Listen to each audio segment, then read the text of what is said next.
Soy el cachorro de Triana y esta es mi historia.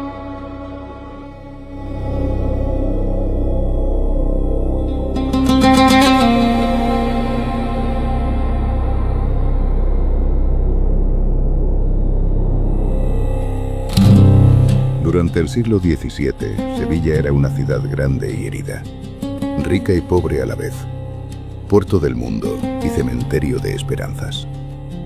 Por el Guadalquivir entraban oro, especias y noticias de ultramar, pero por sus calles caminaban también el hambre, la enfermedad y la muerte demasiado cercana. Al otro lado del río estaba Triana. No era solo un barrio, era otra forma de vivir. Allí vivían alfareros, marineros, gitanos y herreros. Era un lugar donde el trabajo dejaba marca en las manos y en el alma, donde la fe no se aprendía en libros, sino en el dolor cotidiano y en la esperanza compartida. La vida era dura, muy dura. Se vivía poco y se sufría mucho. El trabajo quebraba los cuerpos antes de tiempo.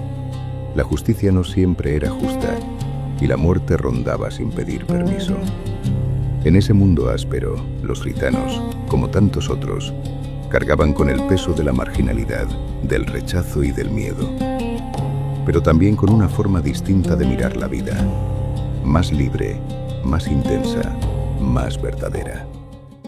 En esa Triana de oficios y silencios, vivía un gitano al que todos conocían por un apodo: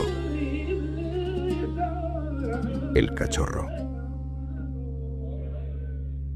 Sobre su vida, el tiempo dejó versiones distintas. Algunos decían que trabajaba en la fragua, entre hierro y fuego, golpeando el metal como quien se gana el día a pulso. Otros lo recuerdan acompañado siempre de un guitarrista, como cantaor de cante hondo, de esos que no cantan para lucirse, sino para desahogarse. Otros hablan de un hombre callado, menudo y de mirada profunda, más dado al silencio que a la palabra. Desaparecía durante días, cruzaba el río, volvía sin dar explicaciones. En Triana, cuando alguien vive así, no pasa desapercibido. No había entonces puente de piedra, solo un puente de barcas, madera que cruje, cuerdas tensas, agua oscura debajo. Cruzar no era un gesto cotidiano, era una decisión. Nadie supo nunca por qué lo hacía, o quizá todos creyeron saberlo. Algunos decían que cruzaba por amor, que al otro lado lo esperaba una mujer imposible, lejana a su mundo, prohibida por apellido, por cuna o por destino. Un amor callado, de tantos que se tragó el río, de los que no se nombran en voz alta. Otros contaban otra cosa, que no era deseo lo que lo llevaba al otro lado del río, sino sangre, que allí vivía una verdad que no podía decirse, un lazo oculto, guardado en silencio para no manchar un honor ajeno, y que el cachorro cargó con ese peso sin pedir comprensión. El Guadalquivir escuchó todas las versiones y no desmintió ninguna, porque hay vidas que no se explican, solo se cruzan. Aquella noche, un extraño olor a canela y clavo embriagaba algunas calles de Triana. El aire estaba quieto, espeso, como si el barrio contuviera la respiración. Dicen que el cachorro cruzó el río por el puente de barcas, aunque nadie supo nunca si volvía de Sevilla, o si simplemente caminaba, como tantas otras veces, sin destino claro. Si el agua hubiera susurrado lo que el silencio le gritó, si el puente hubiera crujido como la luna ordenó, si la bruma hubiera espesado hasta nublar la vista, la historia podría ser otra. Pero esta ya estaba escrita.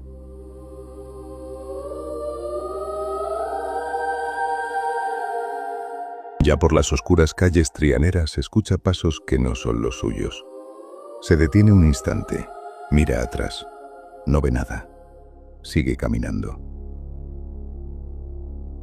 De pronto la oscuridad se rompe con el destello fugaz de un arma blanca. O quizá fue solo el reflejo de algo que brilló demasiado tarde.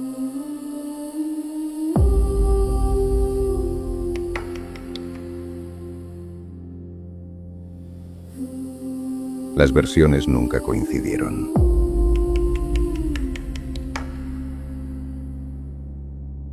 Unos hablaron de puñaladas, otros de un golpe seco y traicionero. Nadie supo nunca qué ocurrió exactamente en aquel segundo torcido.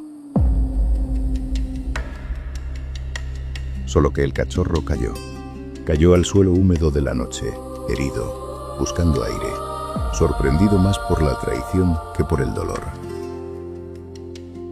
Malas puñaladas le den a la noche señalada, a la oscura y larga capa que por los celos errantes, con intenciones cobarde, cruzó el puente hacia la cava.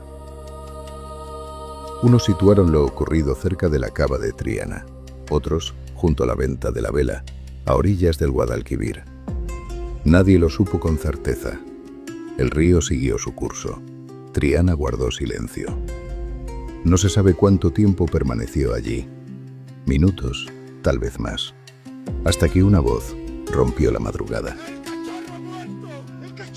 Y después el grito que corrió por las calles como un latigazo. Las puertas se abrieron. Las ventanas se iluminaron. En pocos instantes, el barrio entero supo que algo irreparable había ocurrido. Entre quienes acudieron aquella madrugada, hubo un hombre que no gritó. Cruzaba el barrio sin saber que aquella noche iba a encontrar lo que llevaba tiempo buscando. Francisco Antonio Ruiz Gijón. Dicen que se abrió paso entre el revuelo, que no preguntó, que no habló, solo miró. El cachorro aún respiraba. No era una respiración firme, era un esfuerzo, un último intento del cuerpo por quedarse. El pecho se elevaba con dificultad. El cuello se tensaba buscando aire. La boca entreabierta parecía querer pronunciar algo que ya no pertenecía a este mundo. Y en ese instante, apenas un suspiro entre la vida y la nada, el escultor comprendió que estaba viendo algo irrepetible, no la muerte, el tránsito.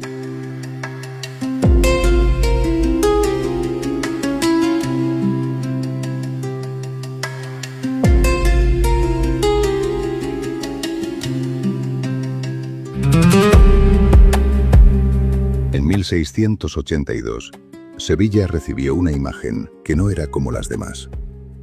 No representaba la muerte consumada, no mostraba un cuerpo vencido.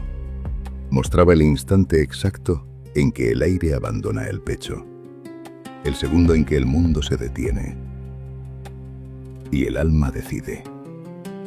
Francisco Antonio Ruiz Gijón entregó aquel Cristo con el torso aún elevado, el cuello en tensión, la boca abierta buscando el último aliento. No era un gesto teatral, era humano. Cuando la imagen salió por primera vez, Triana no necesitó explicaciones.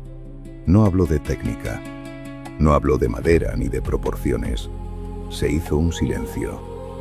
Y entonces, como si el barrio entero hubiera reconocido algo que ya sabía, brotó un murmullo que creció hasta convertirse en clamor. No fue una afirmación histórica, fue un estremecimiento compartido, porque aquel rostro no solo representaba a Cristo en el tránsito, representaba la memoria de una noche, el dolor de un hombre y la herida abierta de un barrio entero. Con el paso de los siglos, aquella imagen se convirtió en una de las más afamadas de Sevilla. Pero la devoción no nació de la fama, nació de una mirada. La leyenda no se apagó. Siguió creciendo en el susurro del barrio, en la memoria de Triana, en cada generación que volvió a señalar el rostro y a reconocerlo. Y cuando la imagen cruza el río, cuando el puente guarda silencio y el Guadalquivir devuelve su reflejo, no es solo una procesión lo que avanza, es una historia que sigue respirando, porque hay hombres que mueren y hay miradas que no lo hacen nunca. con leyenda o sin ella, sin hermana ni amorío. Todavía, en estos tiempos, el cachorro de Triana sigue cruzando el río.